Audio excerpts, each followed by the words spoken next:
वो एक इंसान नहीं, वो खौफ था। वो नाम जिसे सुनकर लश्कर कांप जाते थे, वो वजूद जिसके साये में उम्मीद मर जाती थी। उसका नाम था जालूत।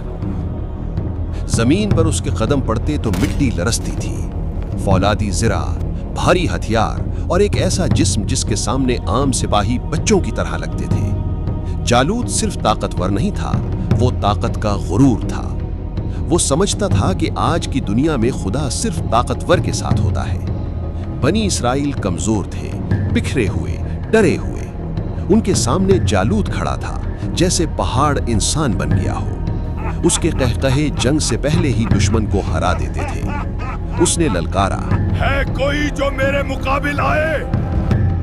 खामोशी छा गई। लश्कर में सैकड़ों थे, मगर हौसला चंद के पास भी न था। फिर अल्लाह ने एक आजमाइश रखी। रास्ते में एक दरिया आया। अक्सर सिपाही पी गए, हुक्म तोड़ा और वापस लौट गए। आखिरकार जालूत के मुकाबिल सिर्फ मुट्ठी भर मोमिन रह गए, और उन्हीं में था एक नौजवान।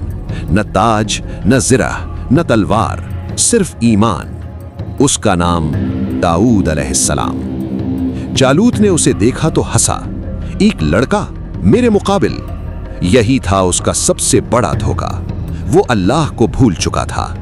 मोमिनों ने दुआ की, ऐ हमारे रब, हम पर सब्र नाजिल फरमा, हमारे कदम जमा दे और हमें फतह अता फरमा।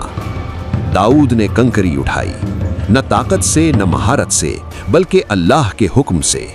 और फिर एक लम्हा, एक बार, एक फैसला। कुरान कहता है, और दाऊद ने जालूत को कत्ल कर दिया। वो जिसे नाकाबिले शिकस्त समझा जाता था, मिट्टी में गिर चुका था।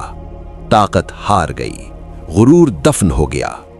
ये कहानी हमें बताती है, जालूत हर दौर में पैदा होता है, मगर अंजाम हमेशा एक जैसा होता है।